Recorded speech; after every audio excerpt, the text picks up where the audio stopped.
serie que arrancamos. ¿Quién es Dios?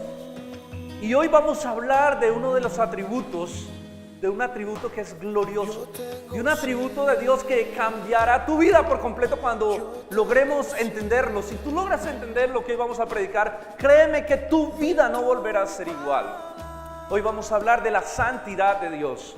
Hoy vamos a hablar de la santidad del Dios al que nosotros adoramos. Y la santidad de Dios es uno de los atributos tal vez más difíciles de explicar del Señor, porque es un atributo esencial de Dios que le pertenece a Él, que Dios no compartió con el hombre. Ustedes saben que hemos hablado que hay atributos comunicables que Dios ha puesto al hombre en cierta medida, pero la santidad es un atributo de Dios. Dios es santo en esencia, es perfectamente santo. Nosotros fuimos diseñados en un estado de inocencia, pero nosotros no fuimos creados con la perfección de santidad que Dios tiene, porque eso solo le pertenece a Dios. Si hubiéramos sido creados así, no hubiéramos caído en pecado. Pero Dios es santo en su naturaleza, en su esencia. Ahora, cuando hablamos de santidad, la santidad va más allá de la pureza, porque normalmente cuando nosotros pensamos en qué es santidad, qué es la santidad de Dios, nosotros decimos un Dios que es puro, que nunca comete pecado. Pero créame una cosa, cuando hablamos de santidad, la santidad de Dios va más allá de la pureza. Y la santidad de Dios tiene que ver con su perfección en todos los aspectos. La santidad de Dios tiene que ver con lo majestuoso, con lo grande, con lo glorioso que es Dios. Esa es la santidad de Dios. Es algo que lo hace único, que lo hace apartado de todo lo demás. Hermano, Dios es santo y eso hace que Él sea majestuoso, único, no hay nadie como Él. Él es apartado de todas las cosas. La santidad realmente es la esencia, la naturaleza de la majestad del Dios que nosotros tenemos. Y vamos a leerlo, por favor busque Isaías capítulo 6. Vamos a mirar Isaías capítulo 6, versículo del 1 al 5. Vamos a mirar un momento en que Isaías contempla la santidad de Dios y vamos a ver las profundas verdades que hay reveladas en este texto. Isaías 6, del 1 al 5. En el año que murió el rey Uzías, vi yo, dice Isaías, al Señor sentado sobre un trono alto y sublime, y sus faldas llenaban el templo. Por encima de él habían serafines. Cada uno tenía 6 alas. Con 2 cubrían sus rostros, con 2 cubrían sus pies, y con 2 volaban. Y el uno al otro daban voces diciendo: Santo, Santo, Santo, Jehová de los ejércitos. Toda la tierra está llena de su gloria. Y los quiciales de las puertas se estremecieron con la voz del que clamaba, y la casa se llenó de humo. Entonces dije: ay de mí, que soy muerto, porque siendo hombre inmundo de labios y habitando en medio de un pueblo que tiene labios inmundos, han visto mis ojos al Rey Jehová de los ejércitos. Esta es la visión de Isaías con la santidad de Dios. El encuentro que cambiaría rotundamente su vida para siempre. Isaías era un judío que Dios había llamado a ser profeta. Él tenía acceso a la corte. Isaías era un religioso que conocía muy bien la ley, pero en estos momentos Isaías está teniendo un encuentro con la soberanía, la santidad y la grandeza de Dios. Y eso literalmente partió su vida y la cambió por completo. Nunca Isaías olvidó este momento, tanto que el texto empieza diciendo: en el año que murió el rey Uzías. O sea, Isaías recuerda esa fecha, ese momento fue marcado en la vida de Isaías, fue un momento glorioso para él y para su ministerio. Y hoy vamos a hablar de 3 aspectos de la santidad con los que Isaías se encuentra en esta visión, en este encuentro con la santidad de Dios. Hay 3 aspectos de esa santidad. El primero de ellos, mis hermanos, es que Isaías entendió en primer lugar que su santidad, la santidad de Dios, es única. No hay nadie como Él.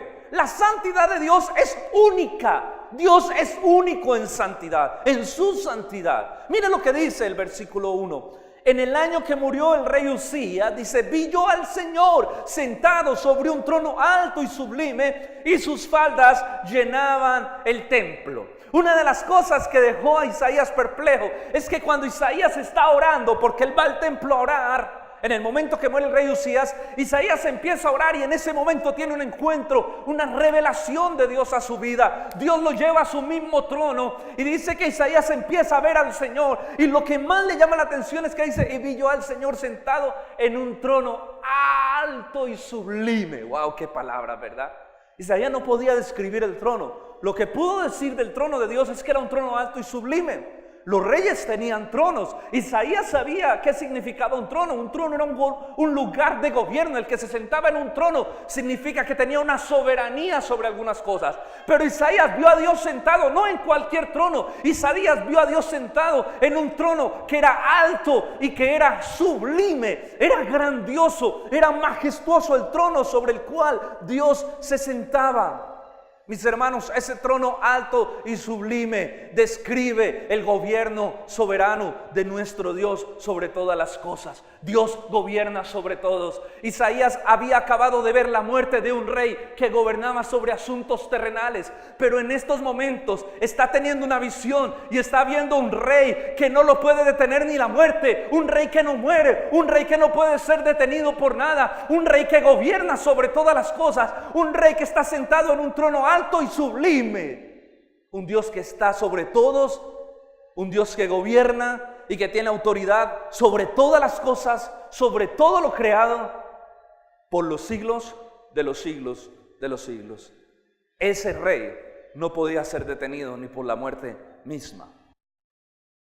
¿Por qué digo esto? Porque muchas veces es muy importante entender ¿cuál es el Dios que usted y yo tenemos? Es muy importante entender la grandeza del Dios que usted y yo tenemos, porque muchas veces los cristianos vivimos o pensamos como si Dios se le escaparan las cosas de las manos, como si algunos asuntos se le escaparan a Dios de las manos. ¿O no le ha pasado a usted? Que de pronto pasó algo y usted dijo: ¿por qué me pasó esto? ¿Cómo Dios permite que esto suceda? Y usted en el fondo dice: ¿quién sabe, no? Habrá estado ocupado, no se dio cuenta. Y a veces los cristianos vivimos con ciertos temores y ciertas preocupaciones que lo que demuestran es que nosotros pensamos que a Dios algunas cosas se le escapan de las manos. A veces nos hacemos preguntas, ¿verdad? Donde nosotros no tenemos en claro la soberanía de Dios y pensamos que como si a Dios algunas cosas se le hubieran escapado de las manos. Nunca olvido cuando en un tiempo me surgió a mí una pregunta muy profunda y nadie podía darme como una respuesta adecuada para esa pregunta. Yo tenía una crisis con esa pregunta hasta que alguien me pudo ayudar a entender. Y la pregunta que vino a mi vida es: bueno, si Dios es omnisciente, si Dios todo lo sabe, amén. Es decir, que Dios cuando creó a Adán y Eva, Dios sabía que ellos iban a pecar. Entonces, Dios, ¿por qué los creó? ¿Y por qué se echó todo este cuento, esta película tan sufrida también, tanto para el hombre como para él, tener que enviar a su hijo? Entonces, ¿por qué Dios creó al hombre si sabía que iba a pecar? Y yo recuerdo que yo divagué mucho tiempo con esa pregunta afligiendo mi corazón. Y yo espero que podamos hoy, a través del mensaje, tener una respuesta clara que nos pueda ayudar a entender que a Dios nada se le sale de la mano. Yo decía: ¿será que Dios? Y hay gente que piensa eso, ¿no? ¿Será que Dios no sabía pues que ellos iban a pecar? ¿Será que ese momento se le salió de las manos? ¿Qué piensa usted? Mis hermanos, Dios es soberano. Como soberano significa que Él tiene el control de todo lo que pasa y que nada ocurre sin que pase primero por su aprobación. Escuche, nada ocurre en la tierra sin que Dios dé la aprobación de ello. Nada puede pasar. Porque Él es soberano, Él gobierna sobre todo, Él lo conoce todo y Él es quien da la orden. Por eso dice: vi yo a Dios sentado en un trono alto y sublime, gobernando sobre todo, soberano de todo. Nada en la tierra, nada en ningún lugar pasa sin que Dios permita que suceda. Mire lo que dice Mateo capítulo 10. Y no teman a los que matan el cuerpo, está diciendo Jesús. Mire qué palabra tan poderosa. No teman a los que matan el cuerpo, mas el alma no pueden matar. Teman más bien a aquel que puede destruir el alma y el cuerpo en el infierno. Y está hablando de Dios. Teman a ese Dios que puede destruir el alma y el cuerpo en el infierno. Mire el versículo 29. No se venden dos pajarillos por un cuarto. Con todo, ninguno de ellos cae a tierra, es decir, ningún pajarillo muere sin vuestro Padre. Ningún pajarillo muere sin que Dios lo permita. Mire lo que dice el versículo 30. Pues aún vuestros cabellos están todos contados. Así que no teman, porque ustedes valen más que muchos pajarillos. O sea, este texto nos permite entender la soberanía de Dios. No hay un pajarillo que caiga a tierra sin que Dios lo permita. Es decir, nada ocurre en la tierra sin que Dios haya dado la aprobación. El conocimiento de Dios sobre su creación es tan profundo, el gobierno de Dios sobre su creación es tan profundo que, escuche, nuestros cabellos están todos contados por el Señor. ¿Tú sabes qué es eso? Hermano, Dios tiene un conocimiento tuyo que tú no tienes de ti mismo. Y una muestra es eso, es que Dios sabe cuántos cabellos tú tienes en tu cabeza. Es impresionante la omnisciencia, el conocimiento. Y dice la Escritura que ni un pajarillo cae a tierra sin que el Padre lo permita. Todo lo que sucede en la tierra tiene un permiso divino, nada puede ocurrir. Inclusive recuerdan cuando Satanás iba a tentar a Job, a hacerle daño a Job. Dios puso unos límites y Dios restringió la operación de Satanás. Dios le dijo, está bien, tócalo, pero no le toques la vida. Porque hay gente que piensa que el diablo se está saliendo del control de Dios. Hay gente que piensa que vive cosas que Satanás está haciendo en él, que como que Dios no tiene el control. No, hermano, Dios tiene el control de los mismos movimientos del diablo. Dios maneja todos los asuntos desde su soberanía. Sé que es un entendimiento complejo y yo espero que lo podamos ir entendiendo. Mire, básico, cuando Jesús murió en la cruz, Satanás pensó que había obtenido una victoria, porque Satanás entró en Judas, ¿verdad?, para entregarlo. Pero la cruz, la aparente victoria de Satanás, fue la victoria preciosa del reino de los cielos. Cómo Dios puede usar todos los eventos para su propia gloria. Ese es el Dios soberano que tenemos. Nada escapa de su conocimiento, nada escapa de su control, hermano. Dios conoce profundamente todo. Cuando Isaías vino al templo, Isaías tenía una crisis, porque el pueblo, ¿tú sabes qué es que muera el rey de la nación? La nación se quedó sin rey. Había una crisis de soberanía. Muere Usías, el pueblo queda sin rey. ¿Qué vamos a hacer? Hay una crisis de soberanía. El rey gobierna todos los asuntos de Israel. Pero en ese momento Dios abre sus ojos para que Isaías entienda que el rey soberano del pueblo de Israel no era Usías, sino Dios, quien pone y quita reyes. Dios sabía el momento en que Usías tenía que morir. Eso ya estaba agendado. Eran los días que Dios le había entregado a Usías para vivir. Tú no puedes alargar tus días más de lo que Dios te ha dado. Aún en la soberanía de Dios nuestros días están contados.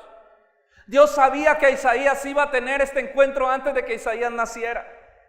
Note usted cuando Dios llama a Jeremías, le dice, desde el vientre te santifiqué, te llamé y te di por profeta a las naciones. Ya tenía un plan contigo, anticipado. Ese es el gobierno, esa es la soberanía de Dios. Nada escapa al gobierno, y a nosotros nos parte el coco poder entender estas cosas tan profundas, porque nuestra mente es demasiado finita. Pero yo quiero que entiendas algo. Tú tienes un Dios que está sentado en un trono alto y sublime, y que gobierna sobre todo lo que hay y también sobre la nada, porque de la nada Dios mismo creó las cosas. No hay nada que escape a su gobierno, a su poder. No hay nada, mi hermano. Ese es el Dios que tenemos. Déjeme leerle algo que escribí el día de ayer. Una de las razones por las que muchos cristianos viven en crisis, en profundas crisis por sus problemas. Escuche esto. Una de las razones por las que los cristianos se desbaratan en medio de sus problemas y entran en crisis. Una de las razones por las que la vida de muchos cristianos o creyentes no reflejan un carácter cristiano, que no tienen una pasión profunda por Dios, es que tienen una imagen muy pequeña de ese Dios. Es que no conocen más allá de un entendimiento limitado que tienen de ese Dios. Tienen un Dios pequeño. Isaías tenía un Dios pequeño al principio. Porque cuando Isaías se encuentra con Dios, dije, ay de mí que soy hombre muerto. Me he encontrado con la grandeza. Ese momento cambió por completo. Ese momento le ayudó a entender a Isaías el Dios que él tiene. Ese momento partió su vida. Entender la grandeza, entender la soberanía, entender la santidad, hermanos. Necesitamos agrandar nuestro entendimiento de Dios. Necesitamos ahondar en el conocimiento de su grandeza para que nuestra vida cristiana se vuelva apasionante y para que nuestra fe se vuelva robusta, para que usted no le dé fiebre cuando no ha podido pagar el recibo de los servicios telefónicos, para que no le dé daño de estómago cuando está viviendo un problema o una situación difícil. Cuando usted entiende el Dios que tiene, créame que su fe se hace como un roble, porque la fe viene por el oír la palabra de Dios que nos permite conocer al Dios que nosotros tenemos.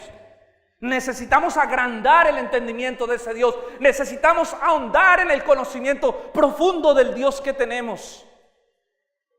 Mis hermanos, y eso solo se logra cuando nosotros entendemos la palabra de Dios, porque aquí Dios se ha revelado. Amén. ¿Sabes por qué muchos cristianos tienen un Dios pequeño? Porque su lectura de la Escritura es pequeña. Porque no conocen este libro donde Dios se ha revelado. Y cuando tú no entiendes y no conoces profundamente la Escritura, tu Dios siempre va a ser pequeño.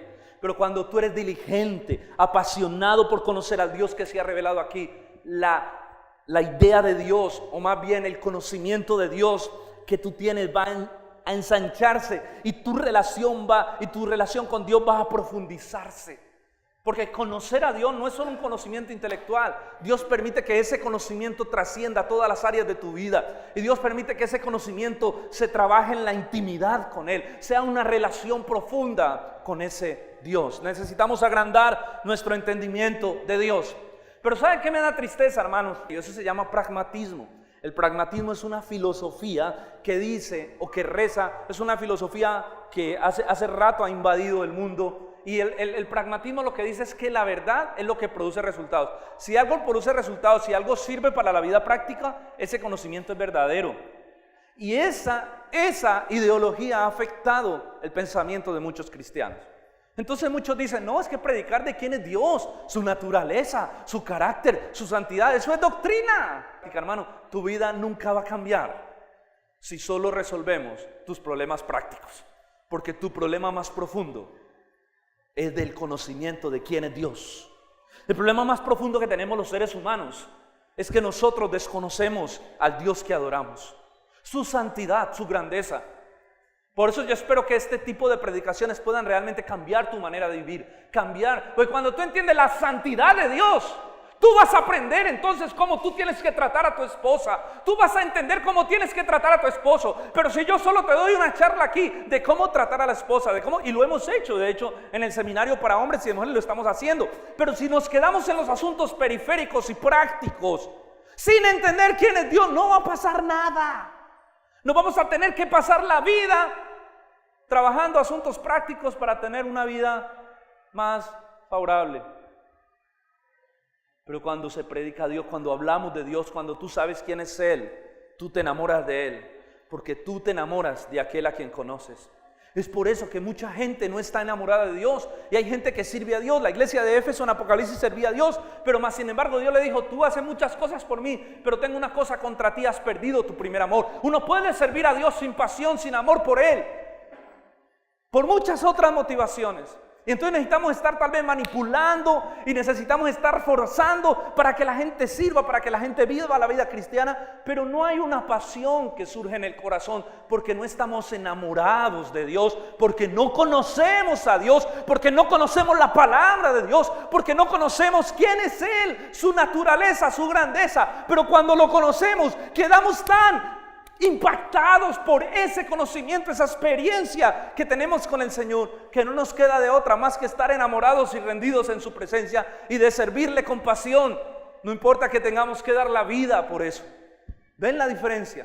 Entonces necesitamos predicar a Dios, necesitamos dar a entender a Dios, necesitamos, hermanos, aprender quién es Dios. Por eso esta serie acerca de quién es Dios. Hace 8 días hablamos de la ira de Dios, hoy hablamos de su santidad. Necesitamos ahondar en el conocimiento de su naturaleza. Dios se ha revelado profundamente en su palabra para que nosotros lo conozcamos. Este es el mayor tesoro que usted y yo tenemos. Este es un regalo que Dios nos ha dejado, porque aquí lo conocemos a Él. Amén. Aquí está quién es Él, quién es Dios, está aquí. No busques en otro lado. Ve aquí. El humanismo no te va a decir quién es Dios. La filosofía no te va a decir quién es Dios. La Biblia te va a decir quién es Dios. Necesitamos ensanchar nuestro conocimiento de Dios. Por eso el apóstol Pedro dice: crezcan en la gracia y en el conocimiento de nuestro Señor Jesucristo. Mis hermanos, Isaías pudo verlo a él. Isaías pudo ver su grandeza. Isaías pudo ver que esa grandeza era perfectamente santa. Tanto que cuando Isaías vio eso, pensó que iba a morir. Tanto que cuando Isaías vio esa grandeza, quedó fulminado frente a su propia pequeñez y dijo: wow, ay de mí que soy hombre muerto, porque siendo un hombre inmundo de labios han visto mis ojos al Rey Jehová de los ejércitos. Hermano, nada existe como Dios, nada existe en ese grado de santidad. ¿Por qué creen que dice la Escritura que un hombre no puede ver a Dios? Por eso Isaías sabía. Moisés pidió ver a Dios, Dios no se lo permitió y le mostró sus espaldas. Y cuando Dios le muestra sus espaldas, Moisés sale con el rostro resplandeciente, porque ningún hombre puede mirar el rostro de Dios. Isaías estaba mirando al Señor. Eso lo vamos a trabajar dentro de 8 días, si el Señor lo permite. Nada existe que contenga ese grado de santidad. Dios es separado de todo, Dios es sobre todo, Dios está por encima de todo y nada escapa de sus manos. Ese es el Dios que tenemos.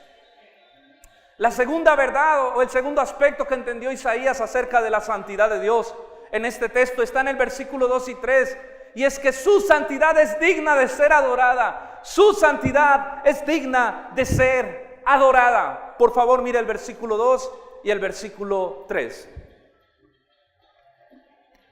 Por encima de él habían serafines. Cada uno tenía 6 alas. Con 2 cubrían sus rostros, con 2 cubrían sus pies y con 2 volaban. Y el uno al otro daban voces diciendo: Santo, Santo, Santo, Jehová de los ejércitos, toda la tierra está llena de su gloria. Wow, es sorprendente. Isaías dice que cuando él estaba allí frente a Dios, vio unos seres angelicales que se llamaban, ¿cómo? Serafines. ¿Sabes qué son los serafines? Son ángeles creados para adorar en la misma presencia de Dios. Ellos fueron creados para esa función. Dios los diseñó para estar delante de su misma presencia. Y dicen que habían serafines volando allí y cantando un cántico. Pero algo que me impresiona, pues son muchas cosas, pero es que estos seres angelicales tenían 6 pares de alas, ¿verdad? Increíble. Eran bien extraños. Tenían 3 pares de alas, o sea, 6 alas. Dice que con 2 volaban, ¿verdad? Con 2 alas volaban. Con 2 alas, con las otras 2 que cubrían su rostro. ¿Por qué cubrían su rostro? ¿Por qué? Porque no podían ver directamente la santidad de Dios. Su santidad es tan digna de ser adorada, es tan majestuosa que ni siquiera los ángeles creados para estar en su presencia podían mirar directamente. Era una manera de presentar respeto, de presentar reverencia, de decir: no somos dignos de mirar tu gloria. Con 2 cubrían sus rostros. Dios diseñó 2 de sus alas para que ellos mismos cubrieran su rostro de la santidad y la grandeza de Dios. Pero también las otras 2, ¿con qué cubrían con las otras 2? Sus pies. ¿Saben que eso es un símbolo de reverencia? ¿Por qué? El hecho de que cubrieran sus pies es una actitud de reverencia delante del trono de Dios. Es una actitud de que son creación, de que son seres creados y están en terreno santo, y por eso cubren sus pies. ¿Ustedes recuerdan cuando Dios se le revela a Moisés en la zarza ardiente? Que cuando Dios viene Moisés a él, Dios le dice: Moisés, quita el calzado de tus pies, porque el terreno en que estás es tierra santa. Estos seres no son dignos. Ellos dicen: nosotros no somos dignos de estar en la presencia de Dios porque somos criaturas, somos seres creados. Era una manera de reverenciar al Señor. Note usted todo lo que estamos viendo allí en esa visión de Isaías.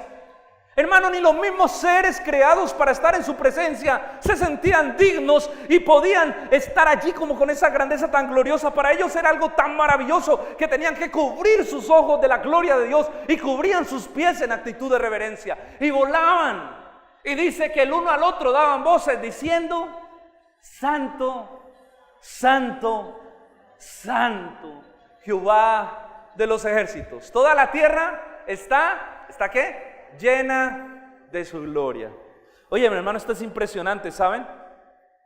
Miren, este canto de los serafines es tal vez la esencia de la visión de Isaías. ¿Qué era lo que cantaban ellos? ¿Qué cantaban? Santo, santo, santo. Raras veces en la escritura algo se menciona 3 veces. Y no hay ningún atributo de Dios que se mencione 3 veces como su santidad. La Biblia en ningún lado dice Dios es amor, amor, amor. Dios es justo, justo, justo. Dios es ira, ira, ira. Dios es misericordioso, misericordioso. Solamente la santidad de Dios es el único atributo que se menciona 3 veces. En este pasaje de Isaías y en Apocalipsis capítulo 4, el versículo 8, apúntelo. Cuando los 4 seres vivientes, cuando el apóstol Juan en la isla de Patmos tiene una visión del trono de Dios, dice que vio 4 seres vivientes que decían: Santo, Santo, Santo Jehová de los ejércitos. Así que esta visión, siempre los que cantan Santo, Santo, Santo son seres angelicales, y la tuvieron hombres que fueron transportados al mismo trono de Dios. Es decir, que en el trono de Dios sí conocen cuál es el grado de la santidad de Dios. Mis hermanos, es rara vez que se mencione 3 veces. ¿Saben por qué? Mire, para los judíos mencionar algo 3 veces era elevarlo al máximo nivel de importancia. Era elevarlo al máximo nivel de importancia. Cuando se mencionaba 2 veces es que era importante. Recuerdan que Jesús decía: de cierto os digo.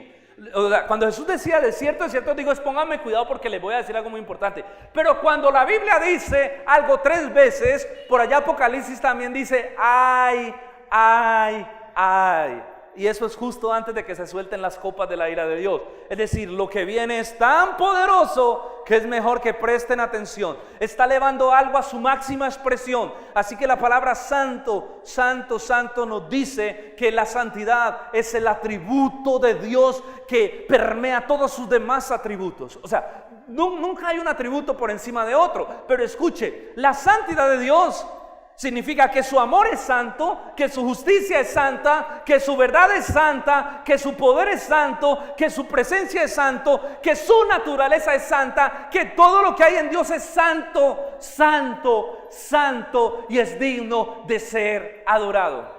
Ahora, algunos teólogos dicen que también significa la Trinidad, ¿no? Santo, santo, santo. Santo es el Padre, como santo es el Hijo, como santo es el Espíritu de Dios. Y es verdad. Hermano, la santidad es un atributo tan glorioso que se vuelve difícil de describir. Gracias a Dios por estos pasajes que nos permiten entender un poco de su santidad. Todo en Él es santo. Su amor, su justicia, su misericordia, su verdad, su sabiduría, su poder, su presencia. Todo lo que Dios hace es santo. Por eso, escuche, por eso, todo lo que se relaciona con Dios es santo. No hay nada que esté relacionado con Dios que no sea santo. Su palabra, ¿cómo es su palabra? Santa. Su pueblo, ¿cómo es su pueblo? Santo. Su servicio, ¿cómo es el servicio? El tabernáculo, las cosas que se usaban en el tabernáculo, Señor dijo, serán cosas santísimas. Cuando separó la tribu de Leví, dijo, será una tribu santísima, separada exclusivamente para mí. Todo lo que se relaciona con Dios es santo. Por eso nosotros no podríamos relacionarnos con Dios si no hubiéramos sido santificados por la sangre de Cristo. Escúchame, nadie se puede relacionar con Dios si no hay santidad. La santidad de Cristo está puesta sobre Él. Por eso dice la Escritura: y vivid en santidad, sin la cual nadie verá al Señor. Porque la sangre de Cristo nos ha santificado y nos ha apartado para Él. Usted ahora es separado. Usted ahora es apartado. Dígale que está a su lado: usted no le pertenece a nadie, papá. Dígale, usted le pertenece a Dios. Nada, tú ya no le perteneces al mundo. Si tú has creído en Cristo, si tú has rendido tu vida a Dios, tú ya no le perteneces al mundo, no le perteneces a la filosofía, a la manera de pensar, a la manera de ver el mundo. Tú le perteneces a Dios. Si tu vida ha sido rendida en Cristo, tú eres propiedad de Dios, comprado a precio de sangre. Dice el apóstol Pedro: Dios no te compró con plata y oro o con cosas de las terrenales. Dice que Dios te compró con la sangre preciosa de su Hijo para poder presentarte delante de su presencia, porque nada hay que se presente delante de Dios que no sea santo. Imagínense, si Isaías, luego lo vamos a ver entre noche, Isaías tuvo que ser purificado inmediatamente por uno de los serafines para no morir allí, como que explotar en su presencia. El apóstol Juan, cuando tiene una presencia, una revelación de la santidad de Dios en el Apocalipsis, el Señor viene y le dice: tranquilo, mijo, no tenga temor, porque usted ya es un hijo redimido por la sangre de Cristo. Te puedes presentar delante de esa santidad. Lo que Dios ha santificado puede estar delante de él. Lo que Dios no ha santificado inmediatamente es fulminado por su poder, por la fuerza de su santidad. Nada puede resistir la santidad de Dios, a menos que Dios le santifique para estar en su presencia. ¿Ustedes por qué creen que cuando cantamos, adoramos, cuando oramos, por qué creen que Dios nos permite estar delante de Él? Por Cristo. No hay otra manera, es su gracia. Pero hay una frase de los serafines que es impactante. Ellos dicen: Santo, Santo, Jehová de los ejércitos, y luego dicen: ¿y toda qué? La tierra está ¿qué? ¿Qué significa eso? Que ellos digan: toda la tierra está llena de su gloria. Hermanos, le voy a decir una cosa. En este momento nosotros estamos pisando terreno santo. Estamos pisando terreno santo de la Escritura. Los serafines dicen: toda la tierra está llena de su gloria, porque es en la tierra donde Dios ha desplegado toda su gloria y donde Dios hace ver toda su grandeza. Es en la tierra donde Dios ha permitido que todos sus atributos se desplieguen y sean conocidos. Y ya se lo voy a ir explicando, y quiero que esté muy atento, porque lo que vamos a hablar es muy profundo. Escuche, el Salmo 19:1 dice: los cielos cuentan la gloria de Dios, y el firmamento anuncia la obra de sus manos. La tierra es el despliegue de la gloria de Dios. Dios desplegó su gloria y su poder, y todo lo que existe habla de esa gloria, de esa omnipotencia, de esa omnisciencia y de esa sabiduría de Dios. La tierra es el lugar diseñado para hacer brillar la gloria de Dios y para poder entender mejor sus atributos. Ahora usted me va a decir: pero pastor, venga, barájeme eso. ¿Cómo así que la tierra? Si la tierra está llena de pecado o no. Si la tierra es un mundo caído o no. O no. Si en la tierra no vemos brillar la gloria de Dios, pues no lo verán impío, pero usted tiene que verlo. Porque es la tierra la que permite que la gloria de Dios brille en una expresión gloriosa. Mis hermanos, al contrario, el pecado, escuche lo que le voy a decir y se lo voy a explicar. El pecado es lo que hace que la santidad de Dios brille con más fuerza. El pecado en la tierra es lo que hace que la santidad de Dios brille con más fuerza. Se lo voy a explicar. Ustedes han visto en esas películas, o no sé si alguien haya tenido la oportunidad, cuando van a mostrar un diamante, ¿sobre qué lo muestran? ¿Sobre un manto blanco? Sobre un manto negro. Ponen el diamante. ¿Por qué sobre un manto negro? Porque el negro resalta su brillo y su grandeza. Escuche, el negro resalta su brillo y su grandeza. Es el pecado de la tierra el que nos permite a nosotros entender la gloria de la santidad de Dios, porque el mismo pecado hace que su santidad brille con todas sus fuerzas. ¿Sí me hago entender? Porque es como poner un diamante sobre un manto negro. Cuando tú pones ese diamante, ¡wow!, brilla con todas sus fuerzas. La gente no puede ver esa gloria porque su entendimiento es corrupto, su pecado ha dañado tanto su corazón que no pueden ver el brillo de la gloria de Dios. Pero usted y yo sí podemos verlo, porque cuando uno ve la maldad del mundo, uno ve el contraste con la santidad de Dios y uno dice: ¡wow!, definitivamente Dios es santo, santo, santo, y este mundo es malo, malo, malo. Usted conoce que algo es blanco puro porque usted conoce el negro.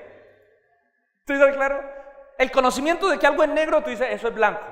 Hay un contraste. Lo que el pecado ayuda es a que yo pueda contrastar la santidad de Dios contra el pecado y entender que Dios es supremamente santo.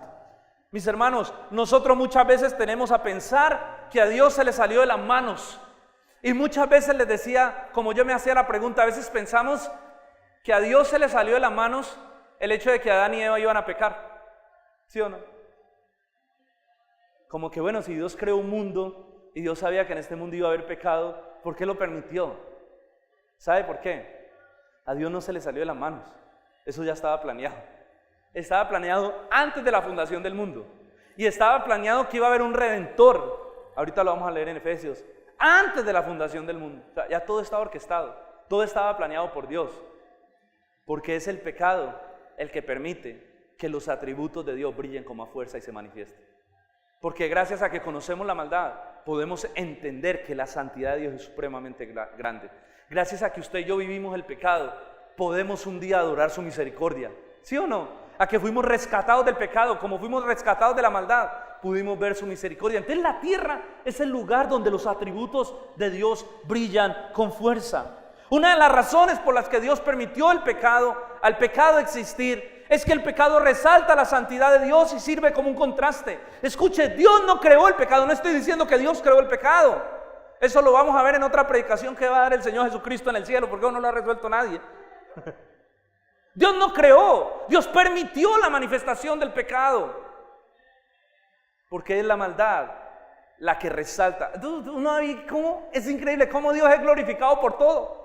Todo hace que la gloria de Dios brille, todo hace que la gloria de Dios se manifieste. Todo, nada a Dios se le salió de las manos, hermano, nada a Dios, nada. Si todo hubiera sido santo desde el principio, nosotros no tendríamos un conocimiento profundo de la santidad de Dios.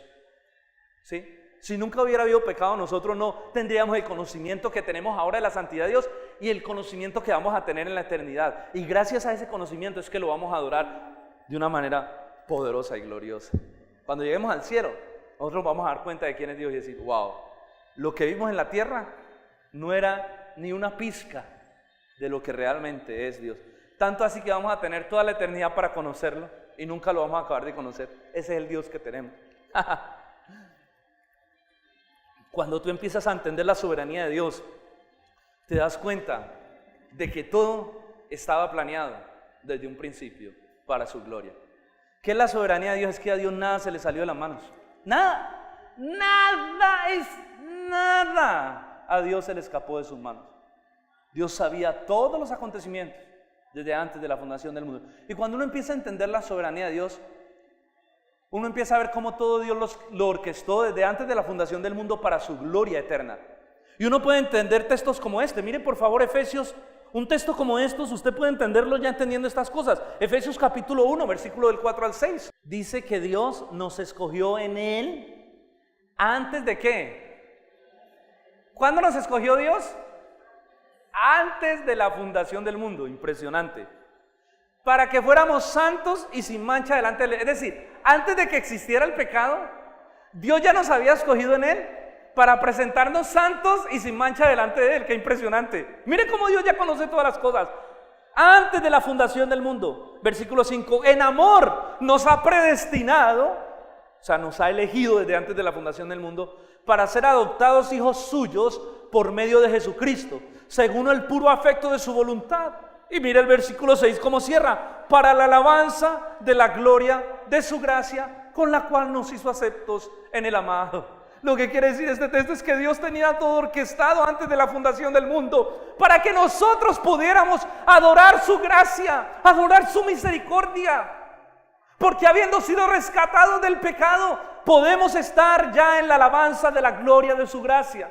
Porque en la eternidad usted y yo vamos a recordar de dónde nos sacó el Señor. Porque toda esta película lo único que produjo fue la gloria de Dios y un pueblo que es consciente de esa gloria, un pueblo que es consciente de esa misericordia, un pueblo que probó el negro y cuando llegue a la eternidad va a ver el blanco y va a decir, wow, esto es blanco.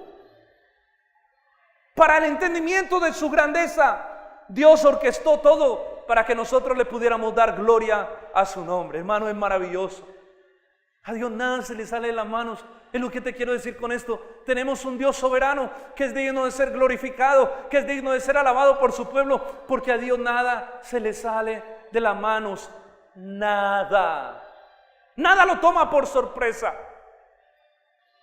Todo estaba orquestado. Ese es nuestro Dios. Alto, sublime, soberano. Digno de ser adorado. Un Dios ante el cual los serafines cantan santo, santo, santo, ante el cual los serafines mismos que fueron diseñados para estar en su presencia se sienten indignos de estar en ese lugar y cubren su rostro y cubren sus pies y solo exaltan la santidad de Dios. Por último, cuando Isaías tuvo ese encuentro Algo que Isaías descubrió en ese momento es que su santidad produce un verdadero temor y temblor. Escuche, su santidad, esto lo que debe de producir en nosotros es temor y temblor. Mire lo que dice el versículo 4: los quicios de las puertas se estremecieron con la voz del que clamaba, y la casa se llenó de humo. Me aterra ver cómo hay cristianos que, hermano, tratan a Dios como si fuera el pana de su vida. Mi pana, mi amigo. ¿Qué? Tú no conoces, o sea, puedes haber aceptado a Cristo, pero tú no tienes un entendimiento de quién es Dios. Si tú tratas a Dios como algo común, si tú tratas a Dios como algo corriente, créeme que tú no te has encontrado con la grandeza de Dios. Necesitas conocer esa grandeza, porque Dios no es tu pana. Dios es santo, sublime, es tu Padre. Y si la Biblia nos manda a respetar a nuestros padres terrenales y a tratarlos con temor y respeto y reverencia, mayor aún es el temor, el respeto y la reverencia que nosotros debemos mostrar delante de Dios. Cuando usted y yo venimos a adorar aquí, cuando usted y yo nos presentamos delante de Dios y levantamos nuestras manos, estamos cantando a un Dios que es alto y sublime. Cuando usted entra a orar, escuche, usted se está presentando delante de un Dios que es alto y sublime. Dios, por su gracia, no nos ha fulminado muchas veces por la irresponsabilidad con la que nosotros corremos delante de su trono y nos presentamos como cualquier pana. Mira a Dios y mira esto, y por qué esto, y por qué a mí, y por qué me pasa esto. Es que vos no entendés. ¿Quién eres tú para presentarte delante de un Dios cuyos serafines cantan santo, santo, santo con esa actitud? Cuando entres a la presencia de Dios, entiende que Él es tu Padre. Sí, te puedes acercar con libertad, pero entiende que te estás acercando delante de un Dios que es santo y estás pisando terreno santo, santo, santo. Los quiciales de la puerta se estremecieron, ni las cosas inanimadas. ¿Cuáles son los quiciales? Los quiciales son como lo que sostiene la puerta, no como las bisagras. Y yo no me imagino que el cielo tendrá cualquier bisagra. Yo me imagino que Dios creó unas bisagras para contener su gloria, pero ni siquiera ellas podían contener su gloria. Lo inanimado cobraba vida, se estremecían las mismas bisagras delante de la presencia de Dios. Y yo a veces digo, y nosotros no nos estremecemos delante de Dios. No nos estremecemos delante de su presencia. Si las mismas bisagras del templo se estremecen delante del Señor, hermano. Y no con la voz de Dios se estremecen, con la voz del que clamaba. ¿Y quién era el que estaba clamando? ¿Quién era el que estaba gritando? Los serafines. Eran los serafines. Si las bisagras se estremecían con la voz de los serafines, ¿cómo sería cuando Dios hablara? ¿Estamos entendiendo cuál es el Dios que tenemos? ¿Está quedando claro cuál es el Dios al que nos hemos acercado por la sangre de Cristo? Lo inanimado cobró vida. La casa, dice el profeta que estaba orando, las bisagras se estremecieron y la casa se llenó, ¿qué? De humo. ¿Sabe una cosa? Cuando Dios se manifiesta, cuando la presencia manifiesta de Dios realmente está en un lugar, algo sucede que es casi que perceptible. A mí me aterra ver hoy en día que muchos dicen, uy, se reveló la presencia de Dios. ¿Y qué pasó? No, todos estábamos saltando de ahí, es una cosa impresionante. Unos se reían y se reían y se reían, otros caían al piso. ¿Y qué pasó? No, pues la gente fue a su casa y fueron cambiados. No, al otro día todo el mundo dijo igual. ¿Qué Dios es este? No.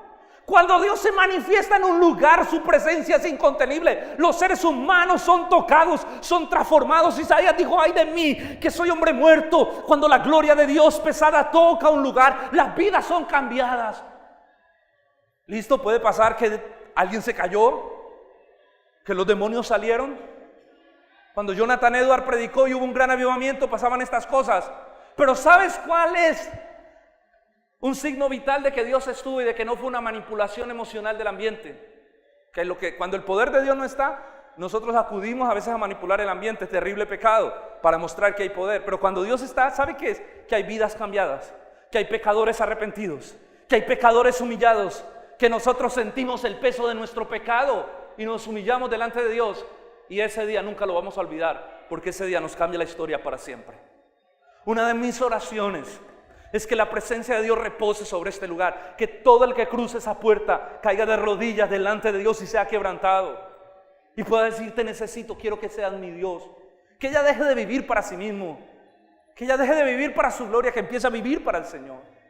Hermano, le voy a contar algo muy personal.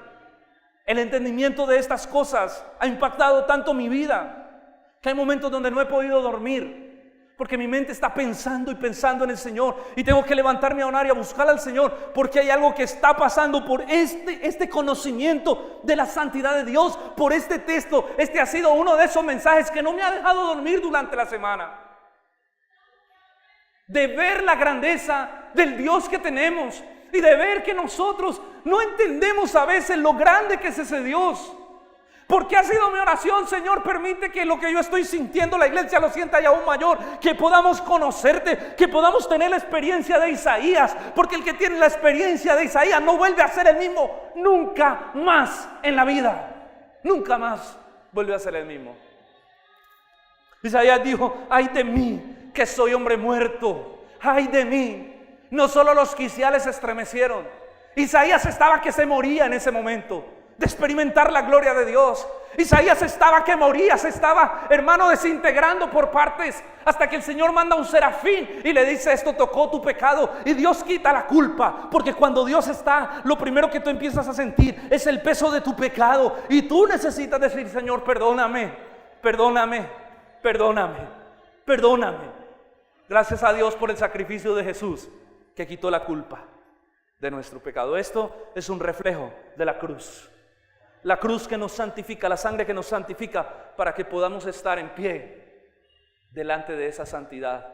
No por nuestros méritos, sino por la sangre poderosa que nos ha limpiado, la sangre preciosa de Jesús.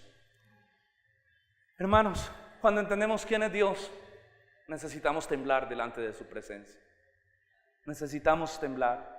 Necesitamos entender quién es el Dios que adoramos en este lugar. Una de las razones por la que no temblamos, bueno, y no estoy hablando que usted ahorita se va a poner que vamos a orar y va a empezar. No. A temblar ahí no. Estoy diciendo que es una reverencia que nace en el corazón, es un deseo de honrarlo a Él, es un deseo de vivir para Él. Tampoco estoy hablando de un miedo, un pánico aterrador y usted va a salir: ay, yo no voy a orar. ¿Por qué? Porque si oro me fulmina Dios. No.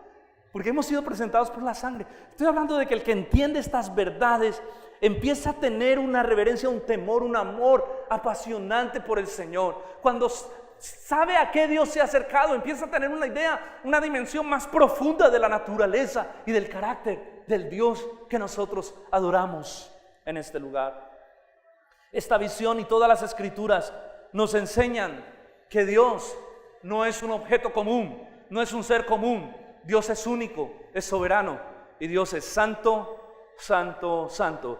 Y usted y yo hemos sido acercados por la sangre de Jesús a un Dios que es santo, santo, santo, y debemos vivir en temor y reverencia delante de ese Dios. Le voy a leer un texto, apúntelo. Primera de Pedro 1 del 15 al 17 dice así. Dice el versículo 15: sino que como aquel que los llamó es santo, dice él, sean también ustedes santos en toda vuestra manera de vivir. Porque escrito está: sed santos porque yo soy santo. Y si ustedes invocan por Padre a aquel que sin acepción de personas juzga según la obra de cada uno, mire cómo cierra: condúzcasen en temor todo el tiempo de su peregrinación. Condúzcasen en temor todo el tiempo mientras estén aquí en la tierra. Hoy en día el evangelio es un relajo. Hablaba con un amigo que el que compuso la canción que cantamos aquí, que esa canción que nos gusta mucho, ¿cómo es? Mi Señor y mi Salvador. Estábamos hablando y decimos que el evangelio para muchos es un relajo. Y la gente va a la iglesia y Dios está así, nos sentimos bien. Y hoy en día para muchos Dios es el panita y Dios es el chévere. Y la gente vive, muchos cristianos viven sin temor, respeto y reverencia delante del Señor. Ahora no estoy diciendo que usted va a poner una actitud de cordero degollado siempre. Va a llegar a la iglesia y Hermanos, Dios le bendiga. Dios le bendiga, Dios le bendiga. ¿Y por qué hablas así? Porque hay que tener reverencia. Hay que tener reverencia. No, porque no estoy hablando de ese tipo. Yo recuerdo que una vez fui a una iglesia, hermano, y yo vi como una estructura tan religiosa, tan farisea, porque es que ese es el extremo, ¿no? Al que se lleva esta verdad, que eso es legalismo. Y yo recuerdo que había un muro en la parte de atrás, y yo me iba a sentar en ese muro. Yo no tengo problema, yo aquí llego y me siento acá. Y yo me iba a sentar, escuchar la predica en ese muro. Cuando me iba a subir, me bajaron. ¡No! Uy, ¿qué pasó? Ahí no te puedes sentar. Uy, todo era intocable en ese lugar. Pero lo triste era que cuando veía las vidas de las personas, yo no veía santidad. Hay una santidad externa que es el legalismo, que es una cosa que Dios no recibe. Pero el temor y la reverencia es una actitud de santidad que nace en el corazón, donde tú sabes al Dios que te has acercado, donde tú sabes que estás pisando terreno santo, donde tú quieres vivir en santidad y aborreces tu pecado. Porque mire, lo impresionante es que cuando tú te acercas más a entender la santidad, tú te ves más tu pecado y tú aborreces más tu propia naturaleza de pecado. Entonces tú empiezas a clamar, a orar: Señor, por favor, perdóname. Porque hay un acercamiento a la santidad, y entre usted más se acerca a la luz, más se le ven las arrugas, mi hijo. Profundizar en el conocimiento de Dios es lo más glorioso, pero créame que lo hace entrar a uno en crisis muchas veces. Crisis de arrepentimiento y crisis de cambio. Necesitamos todo el tiempo, dice el apóstol Pedro, que ustedes se conduzcan sobre la tierra, conduzcasen con temor y temblor delante de Dios. No vivan como los inconversos, no vivan como los que no conocen a Dios, que viven para el día a día, que viven para: ¿qué vamos a hacer hoy? Mira ve. No, usted vive para Dios, usted vive para Él, porque usted un día, escuche, un día será llevado a la misma presencia de Dios, y usted va a pasar toda la eternidad en ese lugar. ¿Cómo le parece? Adorando a Dios. Adorando a Dios, exaltando a Dios. Y adorar a Dios no es que vamos a llegar todo el tiempo a cantar, ¿no? Porque hay gente que piensa que va a llegar al cielo y va a cantar todo. Te imagino no cantando todo el tiempo y cantando y no parar toda la eternidad cantando. No, el cielo es maravilloso, es un lugar glorioso, es un lugar, mire lo que Dios creó. Hermano, Dios lo hizo para que podamos disfrutarlo, para que podamos deleitarnos en su presencia. Como hace 8 días lo decíamos: saltarán los justos de alegría. Cuando veamos su santidad, su gloria, vamos a saltar de alegría. Porque el que se ha acercado a Dios, sus emociones brincan y palpitan. Wow, Dios es maravilloso. Es que eso es como esa tensión entre saber que Él es santo y que tengo reverencia, pero que lo amo y estoy que grito y que exploto de alegría porque he conocido un Dios maravilloso. Eso es permitido, porque lo que sentimos en una espiritualidad genuina delante del Señor, sentimos temor, pero a la vez sentimos un gozo. Sentimos una alegría de ese papá tan maravilloso que tenemos. Sentimos un amor y una alegría profunda que nos hace a veces gritar. ¿No le ha pasado a usted que a veces usted ve un paisaje y usted grita y dice: ¡wow! Dios es maravilloso! Y usted no está siendo irreverente, solamente está exaltando la grandeza de Dios, pero hay un temor reverente en su corazón. Entonces estamos hablando de eso. Como el temor y el gozo pueden convivir en un creyente, la reverencia a Dios, pero a la vez la alegría por ese Dios que lo ha redimido, pueden convivir en el corazón de un creyente. La vida de Isaías fue profundamente transformada. Él pudo entender la grandeza de Dios, y después de ese momento su vida nunca fue igual. Pudo decir como Job: yo de oídas te había oído, mas ahora mis ojos te ven. Eso es diferente. Necesitamos llegar a eso. Necesitamos llegar ahí. Clame, ore, porque Dios permita que usted lo conozca profundamente. Que yo ore por mí para que Dios me permita a mí conocerlo profundamente y tener una palabra que transmitir, que lo lleve a usted también a experimentar las profundidades de Dios. Mis hermanos, un encuentro con la santidad nos transforma por completo. Concluyo con esto. Tú puedes decir: bendito Isaías. No, Isaías es lo máximo. Es que en la Biblia hubo gente que tuvo unas visiones que eso era la machera. ¿Cuánto no daría yo por ser Isaías? Bueno, yo no hubiera dado mucho por ser Isaías, porque en ese momento, sin la redención en Cristo, esa experiencia fue muy terrible. Era una experiencia que te hacía sentir fulminado, insofacto. Ahora es diferente porque Juan la tuvo, pero Jesús le dijo, no temas porque yo te he santificado por mi sangre y puedes ver esto. Pero Isaías no. Tuvo que venir un ángel a quemarle los labios. ¿Usted sabe qué es eso? Y diríamos, uy, ¿cuánto diera yo por ser como Isaías? ¿Saben la Biblia? La Biblia muestra que en Jesús, en el nuevo pacto, usted y yo tenemos riquezas más grandes que ellos anhelaron ver y no las vieron. Pero usted y yo, por la sangre de Cristo, tenemos acceso. ¿Sabe qué dice la Biblia? Usted y yo estamos sentados en Cristo en los lugares celestiales. Eso es otra dimensión. Que usted y yo, dice Hebreo, nos podemos acercar confiadamente. Isaías se pudo acercar una vez. Usted y yo podemos entrar al trono de Dios libremente por la sangre de Cristo. Cuando usted ora, lo que pasa es que ¿sabe por qué no lo entendemos? Porque todavía nuestro entendimiento de Dios es muy chico, nuestra comprensión de Dios es muy chica, entonces por eso no entendemos toda esa grandeza. ¿Cómo explicarlo? Es como si sus ojos estuvieran velados a algo que usted todavía no puede ver, pero que usted está allí. Por ejemplo, nosotros estamos aquí y el universo es maravilloso, ¿sí o no? Pero no podemos ver porque nuestros ojos están velados a la maravilla del universo. Pero cuando usted coge un telescopio y empieza a ver las galaxias y empieza a ver todo lo que hay, usted dice, wow, pero sí, eso está ahí, eso está ahí. Lo que pasa es que nuestros ojos no nos dejan verlo. Hermano, cuando entramos a la presencia de Dios, la gloria de Dios, lo que vio Isaías, está ahí, eso está ahí. Pero como nuestra visión de Dios todavía es tan chica muchas veces, no podemos entender todo lo que pasa.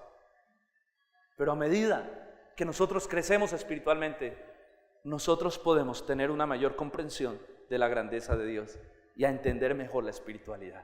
Amén. Hermanos, tenemos un privilegio grande. Usted y yo podemos entrar por la sangre de Cristo ante su presencia. Mi pregunta es, ¿eres consciente? ¿Eres consciente delante de que Dios, Cristo, te ha puesto? ¿Eres consciente delante del Dios que tú adoras y que tú vives? ¿Eres consciente? Necesitamos que este texto, necesitamos que este pasaje nos haga conscientes hoy de la santidad, de la grandeza de Dios. Que cuando estamos delante de Él, que habitamos y vivimos delante de Él, que entendamos que estamos delante de un Dios que está sentado en un trono alto y sublime, que gobierna sobre todo. Amén. Cuando entendemos esto, nuestra vida tiene que ser cambiada por completo.